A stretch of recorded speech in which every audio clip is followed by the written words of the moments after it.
माता रानी की जय। माँ भगवती की जय। आज हम दुर्गा सप्तशती पाठ के 8वें और 9वें अध्याय का पाठ करेंगे।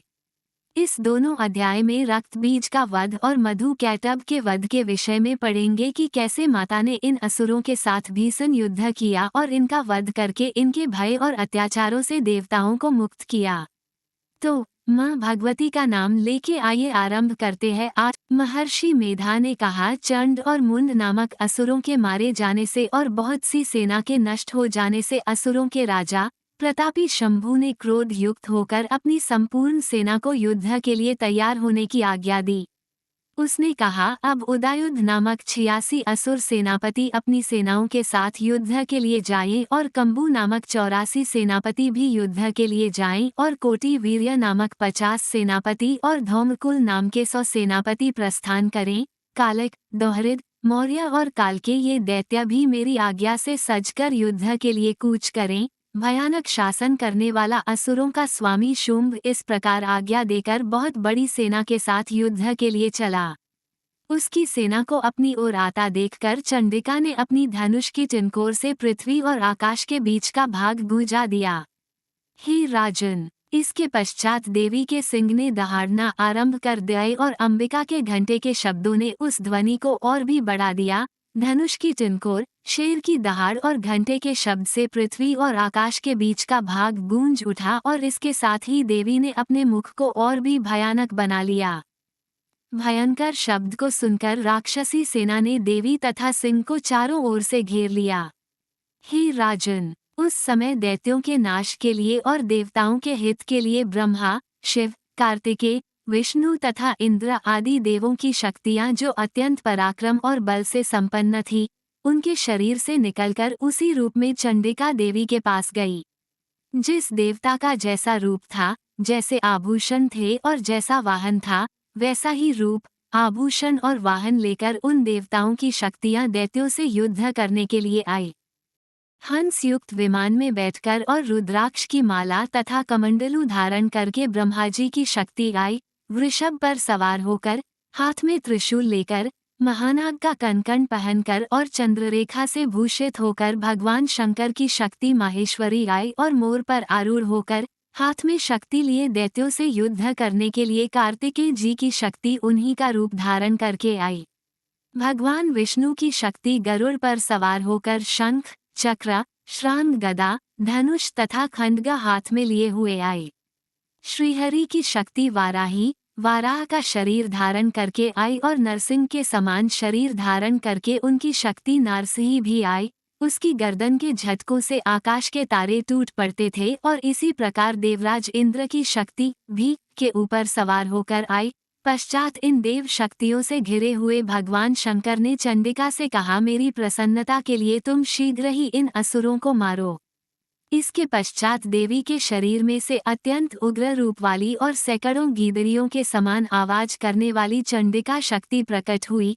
उस अपराजिता देवी ने धूमिल जटा वाले भगवान श्री शंकर जी से कहा, हे प्रभो, आप मेरी ओर से दूत बनकर शुंभ और निशुंभ के पास जाइए और उन अत्यंत गर्वीले दैत्यों से कहिए तथा उनके अतिरिक्त और भी जो दैत्य वहां युद्ध के लिए उपस्थित हों, उनसे भी कहिए, जो तुम्हें अपने जीवित रहने की इच्छा हो तो त्रिलोकी का राज्य इंद्र को दे दो। देवताओं को उनका यज्ञ भाग मिलना आरंभ हो जाए और तुम पाताल को लौट जाओ। किंतु यदि बल के गर्व से तुम्हारी लड़ने की इच्छा हो तो फिर आ जाओ। तुम्हारे मांस से मेरी योगिनियां तृप्त होंगी। चूंकि उस देवी ने भगवान शंकर को दूत के कार्य में नियुक्त किया था, इसलिए वो संसार में शिवदूती के नाम से विख्यात हुई। भगवान शंकर से देवी का संदेश पाकर उन दैत्यों के क्रोध का कोई आर पार न रहा और वह जिस स्थान पर देवी विराजमान थी वहां पहुंचे और जाने के साथ ही उस पर बाणों और शक्तियों की वर्षा करने लगे। देवी ने उनके फेंके हुए बाणों, शक्तियों, त्रिशूल और फरसों को अपने वाणों से काट डाला और काली देवी उस देवी के साथ आगे खड़ी होकर शत्रुओं को त्रिशूल से विदीर्ण करने लगी और खटवांग से कुचलने लगी। ब्राह्मणी जिस तरफ दौड़ती थी, उसी तरफ अपने कमंडलू का जल छिड़क कर दैत्यों के वीर्य व बल को नष्ट कर देती थी और इसी प्रकार माहेश्वरी त्रिशूल से, वैष्णवी चक्र से और अत्यंत कोपवाली कौमाई शक्ति द्वारा असुरों को मार रही थी और के बाजू के प्रहार से सैकड़ों दैत्य रक्त की नदियां बहाते हुए पृथ्वी पर सो गए। वाराही ने कितने ही राक्षसों को अपनी थूथन द्वारा मृत्यु के घाट उतार दिया, दारों के अग्रभाग से कितने ही राक्षसों की छाती को चीर डाला और चक्र की चोट से कितनों ही को विदीर्ण करके धरती पर डाल दिया। बड़े दो राक्षसों को नारसिंही अपने नखों से विदीर्ण करके भक्षण कर रही थी और सिंहनाद से चारों दिशाओं को गुंजाती हुई रणभूमि में विचर रही थी। शिवदूती के प्रचंड अट्टहास से कितने ही दैत्य भयभीत होकर पृथ्वी पर गिर पड़े और उनके गिरते ही वो उनको भक्षण कर गई।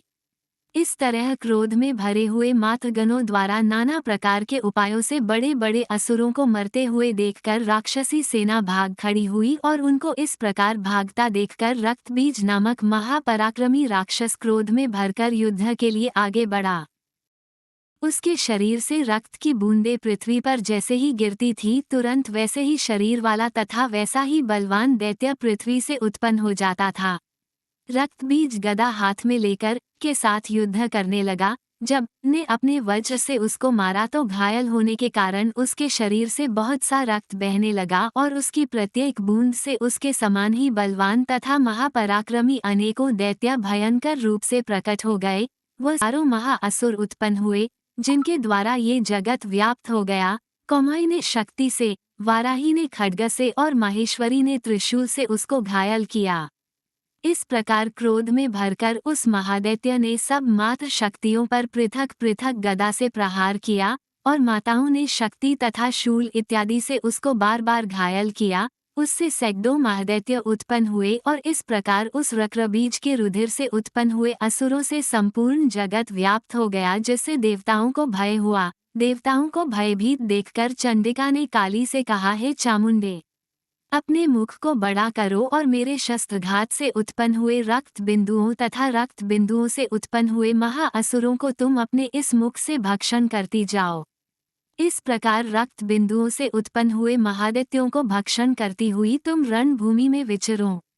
इस प्रकार रक्त क्षीण होने से ये दैत्य नष्ट हो जाएगा। तुम्हारे भक्षण करने के कारण अन्य दैत्य नहीं उत्पन्न होंगे। काली से इस प्रकार कहकर चंडिका देवी ने रक्तबीज पर अपने त्रिशूल से प्रहार किया और काली देवी ने अपने मुख में उसका रक्त ले लिया। तब उसने गदा से चंडिका पर प्रहार किया। प्रहार से चंडिका को तनिक भी कष्ट न हुआ, किंतु रक्तबीज के शरीर से बहुत सा रक्त बहने लगा, लेकिन उसके गिरने के साथ ही काली ने उसको अपने मुख में ले लिया। काली के मुख में उस रक्त से जो असुर उत्पन्न हुए उनको उसने भक्षण कर लिया और रक्त को पीती गई। तदनंतर देवी ने रक्तबीज को, जिसका की खून काली ने पिया था, चंडिका ने उस दैत्य को वज्र, बाण, खड्ग तथा रिष्टि इत्यादि से मार डाला। हे राजन, अनेक प्रकार के शस्त्रों से मारा हुआ और खून से वंचित वह महादैत्य रक्तबीज पृथ्वी पर गिर पड़ा। हे राजन, उसके गिरने से देवता अत्यंत प्रसन्न हुए और माताएं उन असुरों का रक्त पीने के पश्चात उद्धत होकर नृत्य करने लगी। इस तरह से माँ सप्तशती के 8वें अध्याय का पाठ समाप्त हुआ। एक बार बोलो माँ भगवती की जय, माँ चामुंडे की सदा ही जय। अब हम 9वें अध्याय का पाठ आरंभ करेंगे, जिसमें निशुंभ के वध का वर्णन है। राजा ने कहा, हे ऋषिराज, आपने रक्तबीज के वध से संबंध रखने वाला वृतांत मुझे सुनाया। अब मैं रक्तबीज के मरने के पश्चात क्रोध में भरे हुए शुंभ व निशुंभ ने जो कर्म किया वह सुनना चाहता हूँ। महर्षि मेधा ने कहा, रक्तबीज के मारे जाने पर शुंभ और निशुंभ को बड़ा क्रोध आया और अपनी बहुत बड़ी सेना का इस प्रकार सर्वनाश होते देखकर निशुंभ देवी पर आक्रमण करने के लिए दौड़ा। उसके साथ बहुत से बड़े बड़े असुर देवी को मारने के वास्ते दौड़े और महापराक्रमी शुंभ अपनी सेना सहित चंडिका को मारने के लिए बढ़ा। फिर शुंभ और निशुंभ का देवी से घोर युद्ध होने लगा और वह दोनों असुर इस प्रकार देवी पर बाण फेंकने लगे जैसे मेघों से वर्षा हो रही हो। उन दोनों के चलाए हुए बाणों को देवी ने अपने बाणों से काट डाला और अपने शस्त्रों की वर्षा से उन दोनों दैत्यों को चोट पहुंचाई। निशुंभ ने तीक्ष्ण तलवार और चमकती हुई ढाल लेकर देवी के सिंह पर आक्रमण किया। अपने वाहन को चोट पहुंची देखकर देवी ने अपने क्षुरप नामक बाण से निशुंभ की तलवार व ढाल दोनों को ही काट डाला। तलवार और ढाल कट जाने पर निशुंभ ने देवी पर शक्ति से प्रहार किया। देवी ने अपने चक्र से उसके 2 टुकड़े कर दिए। फिर क्या था, दैत्य मारे क्रोध के जल भुन गया और उसने देवी को मारने के लिए उसकी ओर शूल फेंका, किंतु देवी ने अपने मुंह से उसको चूर चूर कर डाला। फिर उसने देवी पर गदा से प्रहार किया। देवी ने त्रिशूल से गदा को भस्म कर डाला। इसके पश्चात वह फरसा हाथ में लेकर देवी की ओर लपका। देवी ने अपने तीखे वाणों से उसे धरती पर सुला दिया। अपने पराक्रमी भाई निशुंभ के इस प्रकार से मरने पर शुंभ क्रोध में भरकर देवी को मारने के लिए दौड़ा। वो रथ में बैठा हुआ उत्तम आयुधों से सुशोभित अपनी 8 बड़ी बड़ी भुजाओं से सारे आकाश को ढके हुए था। शुंभ को आते देखकर देवी ने अपना शंख बजाया और धनुष की टिनकोर का भी अत्यंत दुस्सह शब्द किया, साथ ही अपने घंटे के शब्द से, जो कि संपूर्ण दैत्य सेना के तेज को नष्ट करने वाला था, संपूर्ण दिशाओं में व्याप्त कर दिया।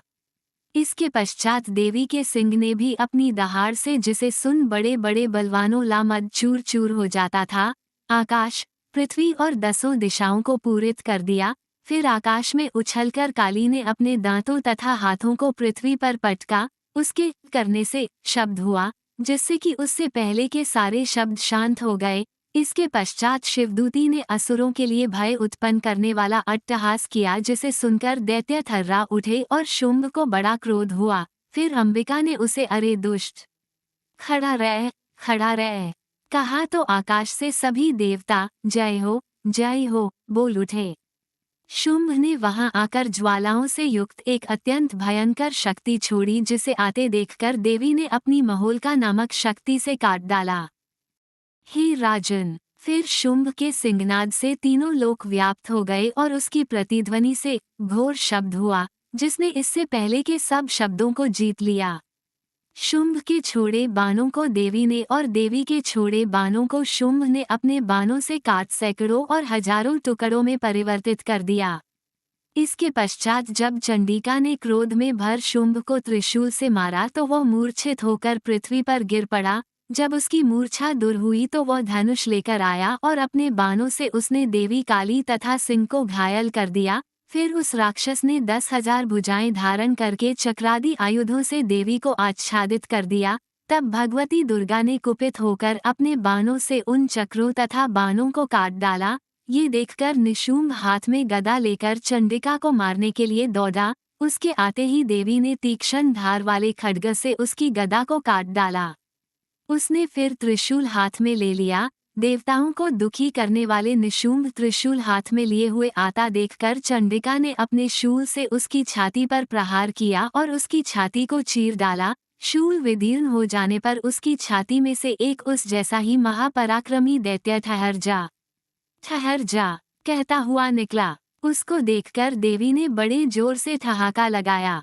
अभी वह निकलने भी न पाया था कि उसका सिर अपनी तलवार से काट डाला।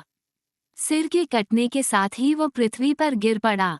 तदनंतर सिंह दहाड़ दहाड़ कर असुरों का भक्षण करने लगा और काली शिवदूती भी राक्षसों का रक्त पीने लगी। कौमाई की शक्ति से कितने ही महादैत्य नष्ट हो गए। ब्रह्मा जी के कमंडल के जल से कितने ही असुर समाप्त हो गए। कई दैत्य माहेश्वरी के त्रिशूल से विदीर्ण होकर पृथ्वी पर गिर पड़े और बाराही के प्रहारों से छिन्न भिन्न होकर धराशायी हो गए। वैष्णवी ने भी अपने चक्र से बड़े बड़े महापराक्रमियों का कचूमर निकालकर उन्हें यमलोक भेज दिया और से कितने ही महाबली राक्षस टुकड़े टुकड़े हो गए। कई दैत्य मारे गए, कई भाग गए, कितने ही काली शिवदूती और सिंह ने भक्षण कर लिए। एक बार प्रेम से बोलो माँ भगवती की जय, माता रानी की जय। इस प्रकार दुर्गा सप्तशती पाठ का 8वां और 9वां अध्याय समाप्त हुआ। आपका बहुमूल्य समय देने के लिए बहुत बहुत धन्यवाद।